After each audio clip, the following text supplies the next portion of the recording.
Hi guys, എല്ലാവർക്കും നമസ്കാരം. Realme പൊടിമോൾ എന്ന ചാനലിലേക്ക് എല്ലാവർക്കും സ്വാഗതം. അതെ, ഒത്തിരി നാൾ കൊണ്ട് ആഗ്രഹിക്കുന്നതായിരുന്നേ നമ്മുടെ പറശ്ശിനിക്കടവ് മുത്തപ്പനെ ഒന്ന് കാണണം, സങ്കടങ്ങളൊക്കെ ഒന്ന് പറയണം, പ്രശ്നങ്ങളൊക്കെ ഒന്ന് നൈസായിട്ട് സെറ്റാക്കണം എന്നൊക്കെ. അങ്ങനെ ഞങ്ങളെല്ലാവരും കൂടെ കാലത്ത് തന്നെ യാത്ര ആരംഭിച്ചു കേട്ടോ. അവധി ദിവസം ആയതുകൊണ്ടായിരിക്കണം റോഡിലെ വാഹനങ്ങൾക്ക് വളരെ തിരക്ക് കുറവായിരുന്നു.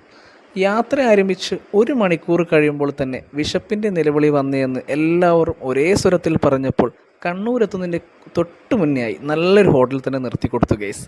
പിന്നെ നിങ്ങൾക്കറിയാമല്ലോ, യാത്ര തുടങ്ങിയാൽ ആദ്യം ഹോട്ടലിൽ കയറിയാൽ ഉണ്ടോ എന്ന് ചോദിക്കുന്ന ഒരേ ഒരു ഐറ്റം അത് മസാല ദോശ തന്നെയാണ് കേട്ടോ.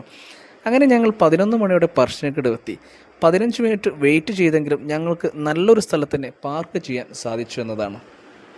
തന്നിടണേ ഭാഗ്യം കാണാൻ നിന്റെ ആറാട്ട്, മഞ്ഞിൽ വന്ന കൈലാസേശ നീരാട്ട്, നിന്നടയിൽ വരുവോർക്കെല്ലാം എന്നും ചോറൂട്ട്, നിന്നടയിൽ വരുവോർക്കെല്ലാം എന്നും ചോറൂട്ട്, പറശ്ശിനിക്കടവിൽ ദേവാ നിൻ വിളയാട്ട്, എന്റെ മുത്തപ്പ, എന്റെ പൊന്നു മുത്തപ്പ.